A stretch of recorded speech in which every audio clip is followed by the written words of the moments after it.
Okay, hi, I'm Ross and welcome back to another community conversation brought to you by the Orwell Cost of Living Toolkit, the new online resource that connects our communities to the tools and services across the region that really make a difference. We've got a fantastic conversation with you guys today. We are dedicated to serving the communities that we do across care, across our housing areas. And speaking about care for today, and obviously we have care schemes around the region which cater for people, those with learning disabilities and those in the elderly care as well.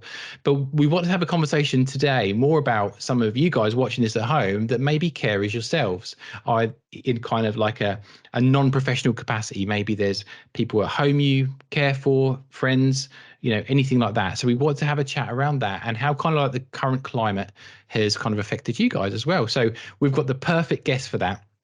And you may well have met this lady before if you are associated with Suffolk Family Carers. But today we're going to be talking to Hayley Hancock. Hayley, how are you doing? Oh, I'm really good, Ross. Thank you very much for having me. No, thanks for your time today. I want to kick things off because, as I say, we've got lots of people in our communities who we know care for family members or children or friends. And we want to speak to those guys today. But if people haven't come across the organisation before, can you tell me a little bit about Suffolk Family Carers for me? Yes, of course. Suffolk Family Carers is around 35 years old this year, Wow. and we support carers of all ages all across Suffolk. So, right from a young carer to an adult carer. And I've got a definition here of what, if you're wondering what a carer is. Yeah, A definitely. carer is anyone who helps and supports somebody who, due to illness, disability, or mental health, cannot cope without their support. So we have carers who are paid carers. So you might have a paid carer come into the home to help you, to support you with your washing, dressing, and other needs. But an unpaid carer is there all the time. And that can be anyone. So, as I said, right from a young carer to adult carers. Yeah, So, definitely. There's two really interesting points there, I think. The first one is, I guess for some people who maybe haven't used the organisation for support and stuff mhm. before, they maybe are a carer but don't necessarily realise they're a carer in that capacity and realise that there's kind of support available to them, I guess. Mhm. Sometimes within families we can have situations that change where means by, yes, we are a carer, but we just generally feel it's our duty as a dad, as a son, is a brother, to care for that person. Do you come Yeah. across that? Do you come across that a lot, in that there's kind of these informal carers that don't necessarily know or appreciate themselves as a carer and know that they can get all this support that's available to them? Exactly. We were talking about that this morning. Yeah. Well, we're constantly talking about how do we identify carers who don't see carers as in themselves, Mm. because they are a friend, they're a husband, they're a neighbour, but they don't actually see that they've got a caring role that could increase over months, over years. So the earlier that we can get support to those people, the better well-being they will have in the future. So Suffolk Family Carers, we have a variety of different projects and services right across Suffolk. So we have a young carers team that support young carers in schools, and they go into schools across Suffolk to help teachers and others identify carers and provide support. We have a mental health team who support carers who are looking after someone with a mental or drug and alcohol use. We also work with military families, and we have various advisors in the community. We have advisors based in all three hospitals in Suffolk and connected to GP surgeries as well.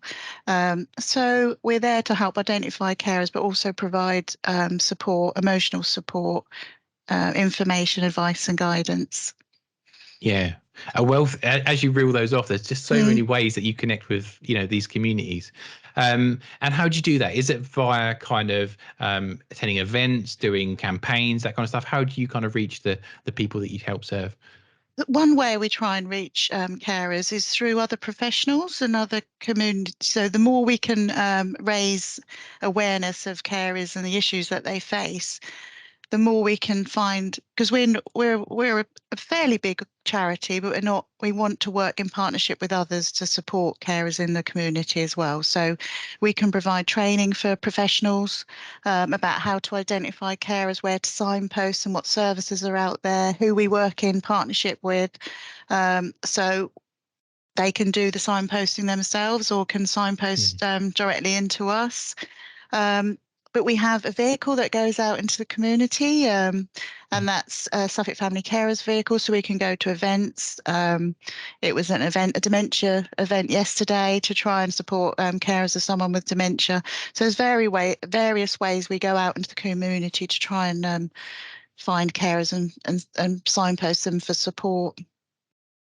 And with these services that you provide, why, I guess, why are these services so important to those that you help? I'm guessing that, for many of the people that you speak to, it's kind of maybe giving some respite in certain areas as well to, if the care of a loved one or a friend or a neighbour needs a lot of time, it's kind of giving some support around that. I'm guessing sort of mental health as well. That might be kind of a support as well. Yeah, the earlier we can find carers who are at the beginning of their caring role, the better they'll feel supported as they go along their journey with the cared for person. Yeah. Because quite often the condition of the cared for person can, deteriorate over time, and you find yourself caring for a little bit to start with, and then that caring role will increase. So the sooner we can get support and information to people, the sooner they can plan, and you mentioned respite, so it's really important to look after yourself and to make sure that you get a break, because if you don't look after yourself, you can't look after someone else, as we know. So you need, even if it's 10 minutes, have a break, chat to a friend, go online, just get that little time for yourself is really, really important. And the sooner we can find and support people, I think the less likely they'll need support in a crisis situation a bit further Yeah. down the line. Yeah. So I'm guessing also for someone that is maybe watching this who maybe is a carer themselves and maybe they haven't had that much respite in the past. And I'm not in that position myself, but I would imagine that sometimes there's maybe some feeling of guilt perhaps around having some respite away from caring from that person. There may be some reluctance to do that. What would you say to those people, do you think? Oh, definitely. As I said just before, they feel it's their duty to care. So they'll definitely feel a reluctance to leave someone else to care for the person that they care for really well. So I would say take small breaks quite often, because if you feel like you don't want to go out, away from the person for a whole day, or, do smaller breaks more often, so you'll feel more confident about leaving that person that you care for. Hmm. Um, or if you've never tried paid care before as a replacement care, you could try staying in the home while the paid carer is there, because Hmm. that's quite we quite hear that quite often, that somebody, you don't want someone else in your home, and but just to give you confidence about that person coming into your home, if you stay there for a couple of times, with the person while they're caring for the person that you care for. So there's ways, and there's loads of ways to get. You could go away with each other. You don't have to have a break on your own. Just somewhere, a little hotel for a night. Just feel so you don't have to cook and clean, etc. So just to give yourself a break in the way that's right for you, I think is really, really important. And Hmm. try to do activities you used to do or used to enjoy, walking or painting or writing, something that you enjoy that can really um, be sort of quite a mindfulness activity for yourself, just to take away thoughts away for a little while. That can be really helpful as well. Mm. I'm guessing also that maybe through some of the events you offer, that just by coming together with other people that are carers for family and friends as well, Hmm. gives some people the opportunity to have those conversations that maybe others close to them don't understand, perhaps. Mm.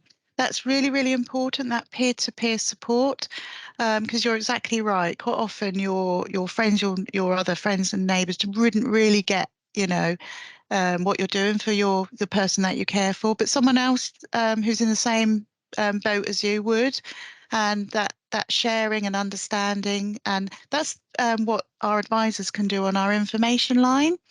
And our hub, we call it, they can really listen to what you're experiencing at the moment, and give that empathetic support, and really understand what's going on for you. So that's our main point into the organisation, and we have advisors and navigators that can talk to you and signpost you or refer you on to services that be suitable.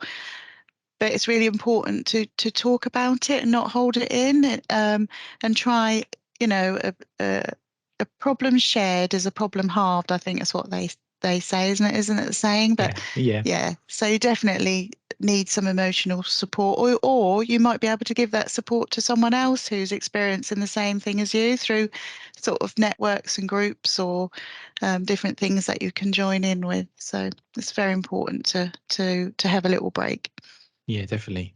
These conversations that we have on the podcast, they're in Mm, conjunction with our own cost of living toolkit, because what we found is that there are lots of services, help available that we just don't know about sometimes. And what we've tried to do at Orwell is kind of bring together everything into one kind of online place where people can go in, yes. look under certain things, and really find out more about certain subjects. Hmm.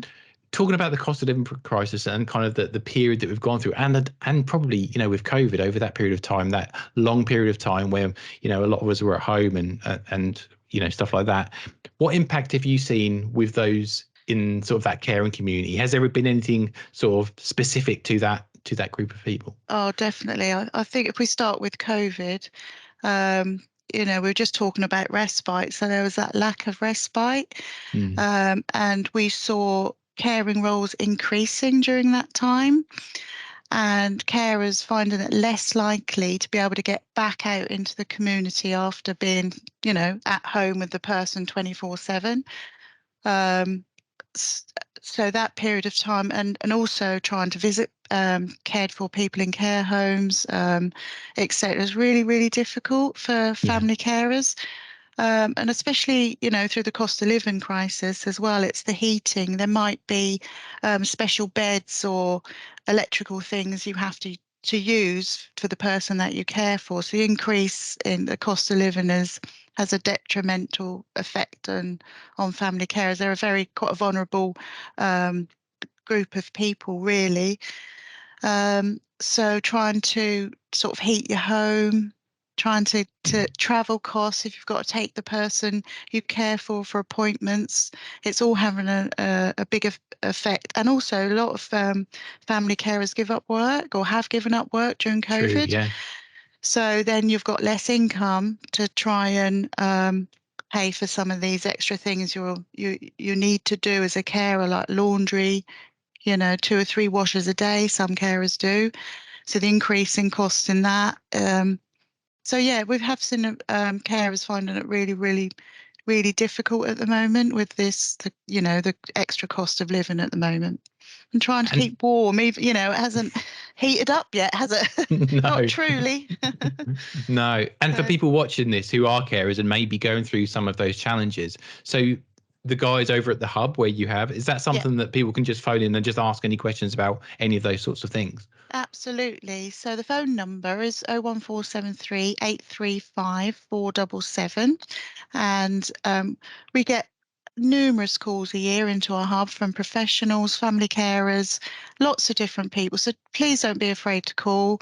We've got trained staff on the other end of the phone. It's ready there to help you. If we can't answer the phone straight away, we'll hopefully give you a call back.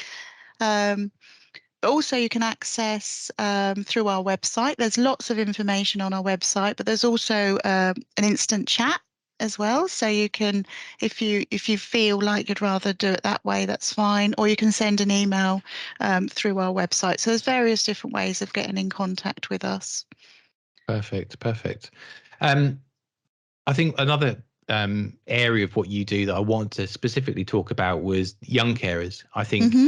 for people that may have not come across the organisation before, it may be something that they haven't heard about. And I think it's sometimes that kind of group of our community is sometimes forgotten in regards to, what children do in their families and that kind of stuff. Can you tell us a little bit about that offering and what you guys do around young Absolutely. carers? Yeah, you're right. So it's the people that I talk to sometimes are quite surprised that young carers exist really, and they feel that they shouldn't do any caring because they're too young. That's not what we would really want for young carers to get a balance in their life. They want to care for their brother, their sister, their mum or dad. They want to be involved in that caring role, but they've also got to have a balance with their young lives and how they're developing as well. So we identify carers by working in schools, and we can meet carers one to one and do assessments. And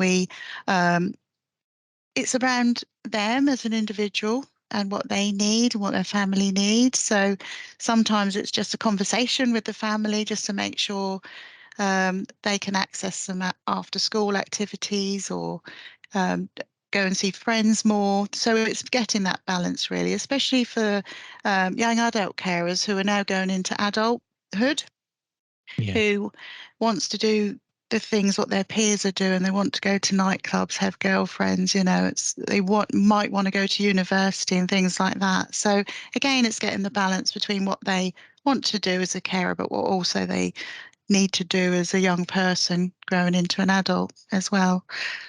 So Fantastic. yeah. Yeah, I think, as you say, it's a fantastic area, and it's great that you can connect with schools as well. I guess because Mm, often with these things, it's vital that you have support around, everyone that's around that child. And I'm guessing that working with schools allows you to do that more efficiently, I guess. absolutely. Oh, absolutely. We're in quite a few schools in Suffolk, and it's very, very successful, the work that we do in schools, because Mm, that helps teachers as well. And quite often you might have a young person coming to school who's always late, mm, doesn't do any activities after school, and then it's us about us highlighting, well, actually perhaps they're a young carer, perhaps they're yeah. getting their Mm, mum up in the morning, perhaps they're having to go home at lunchtime to get them dinner. That does happen. yeah. So it's about have the school having the resources to identify these young people who need support. Yeah. Oh, So I just wanted to mention that we yeah, go have a for it. space for young carers called Your Space on our website. Oh, cool. Okay. So, if you go onto our website, you can find it on there if there's a young carer listening. Oh, fantastic. Thank you for that. Hmm.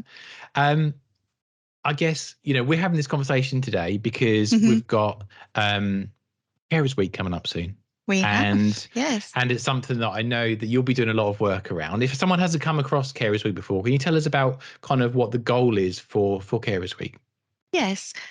So, Carers Week is a national campaign. It's normally around the second week of July, and this week it's from the 5th to the 11th of June. Sorry, got that date wrong. It's all It's right. June, 5th to the 11th of June. Yeah. And it is about raising the awareness of carers and helping communities um, understand that there are carers in the community, and they're everywhere. They're amongst us. I'm a carer myself, Hmm. and also it's to identify carers, make sure they're signposted for support, make sure professionals as well can try and identify carers, but also to celebrate the role that they have in our society and try and put on some events and some awareness raising events as well. So Yeah. Lots it's going on. there's lots. We've on our website and our events page, we've got quite a lot of events happening in Carers Week. So that's where you need to go to find out the updated list of where we're going. One of them is in Ipswich in the Butter Market on Tuesday, in partnership with NSFT. So we have lots of things Okay. going on there on the Tuesday, and little taster sessions for family carers as well, little Oh, cool. therapies and things upstairs. So that's something to look out for. Sounds fantastic. And I was going to say, I'm guessing, after Carers Week, and obviously that your campaigning and stuff doesn't just stop there. What No. else have we got planned for 2023? Is there anything else that you've got coming up at all? Oh, we've got lots. Could be here all day. Yeah. Um, so at the moment, there's a Suffolk all-age carers strategy being rolled out. Mm, But also we've got our own strategy refresh, and we're rolling that out as well. So what we've identified within our own strategy, and we've asked carers in co-production what do you need? Yeah. And what they've said to us is more emotional support. So we're going to hopefully find more ways of giving emotional support. Yeah. A hot topic is respite. So they'd like different ways to take a break, respite. We want to amplify the voice of carers as well, and be the voice for carers, which we are, but we would like to do that more. And also, we want to identify carers more as well in different ways, and this is one of them. So Yeah, fantastic. yeah, so And there's I'm lots guessing, to do. and I'm guessing if people want to know more, they want to get in touch, the best place, I guess, is from the website to go Yes, there. if first point of call is the website, and it's got the phone number on there. It's got the email and a registration page if you want to register as well, or you can just give us a ring, and we'd definitely like to hear from you. Perfect. And also, because as part of Orwell, we're part of a wider business community as well. So for local businesses watching this, is there any way that they can show their support to Suffolk Family Carers? Oh, absolutely. So businesses have family carers in their workforce. So as I've just said earlier, a lot of family carers, instead of seeking help through their employer, will either reduce their hours or give up work. Mm, And the organisation, the business would have invested a lot of training, induction, and support into the development of that person, their employee. So what we'd really like to do is highlight the need to keep those family carers in work, provide the support, the flexibility they need, to keep working, really, rather than having the only option for them is to leave work and care. It's not. So I'd like to, any carer who's in work and is struggling, I would like to just encourage them to go and speak to their employer to see if there's anything that they can do to make their lives a little bit easier. yeah. Um, so yeah, that's what they can do to try and support the carers in their workforce. But also there might be policies, they might be able to do a carers group, and provide peer support for the people they care. But also there's on our website, it's called Employers for Carers. If they go to our website and search for Employers for Carers, there's lots of resources through there about how to support and maintain your workforce. Yeah. So So really that's what I great was saying. point. Really great point you made there, which I'd never thought of, is that, as you say, I'm guessing a lot of employment comes to an end because the person just thinks, well, I need to care for this person now. It just means I'm going to have to stop. I don't know what Hmm. else I can Hmm. do. But Yeah, actually, there is a light at the end of the tunnel, isn't there? Through yeah. conversation with both your employer and getting in touch with you guys, it means that they can still do the job that they love, perhaps, as well as the care. And it's a lot of going to work for carers Mm, is respite, isn't it? yeah. They can forget about their care and role for a little while, and Mm, they're enjoying what they do. Why should they stop doing that? They obviously, again, as we were saying with young carers, it's about getting that balance, being able to work and not being worried about losing your job because you can't um, uh, be there sometimes, or you need to have some time off to take your cared for person to hospital appointment. yeah. Um, if they can be more, your employer can be more flexible and help your colleagues understand why you're not there as much or working from home a little bit more. That would be brilliant, wouldn't it, if more people who are working can stay in work? Because after the pandemic, it's been really difficult to recruit to people. Yeah. Um, so to keep people in work would be, especially carers, be excellent. Fantastic. So if you're watching this and you feel that you're in that sort of kind of position, again, have a conversation with your employer, but also, reach out to Suffolk Family Carers, I think, as well, because they'll give you a wealth of support on everything that you need to do to get you on the right track with that. Um, just to finish up, I just wanted to speak again to maybe the person that's watching this who's in that position and maybe they feel that they could really do with some of this help, but they're a little bit on the fence, a little bit as to whether it would work for them, whether their situation is different to maybe others and they can't, and maybe they've gone around and tried different things, but they're still not getting anywhere. What would you say to that as words of encouragement? I would say definitely give us a ring Mm. just to chat through what some of your worries and concerns are. There's loads of support out there, or you might not need that support yet, but at least you'll know what's out there and available to you when you need it. We do carers assessments at Suffolk Family Carers on behalf of Suffolk County Council. Yeah. So we talk all the way, through your caring role in detail, and also we can signpost, but make sure you've got the support that you need. So you don't have to have a carers assessment; you can just talk to us. But Yeah. that's a good way of ensuring you get the support that you need. Perfect. So Just we'll give us finish a up. ring. We'll finish up there, Hayley. But thank you so Okay, much for your thanks, time Ross. today. We really Yes. appreciate your time today. And when I think back to our conversation today, and specifically when you mentioned there, the children going to school and maybe they're turning up late, or there's reasons why some of this, and the fact that all these things could all change just by some conversations with yourselves and that kind of thing, and interaction with the school. You guys Yeah. really are making a difference within the Yeah. community. So thank you very much. Thank you. Okay, guys, I hope you find that helpful. If you're watching this today and you've had that light bulb moment, we want to know what that is. So feel free to comment wherever you find this video. Also, maybe you've got a friend or a family member or a colleague that's maybe does some caring and is going through some challenges at the moment. Why not share this video with them as well? The more that we can share, the more that we can help out the communities around us. And finally, if you haven't already done so, wherever you're listening to this, either on Spotify or watching this over on YouTube, make sure you subscribe so you can hear more of these conversations in the future. But until next time, I've been Ross Dean for Community Conversations, and I'll see you again soon. Take care.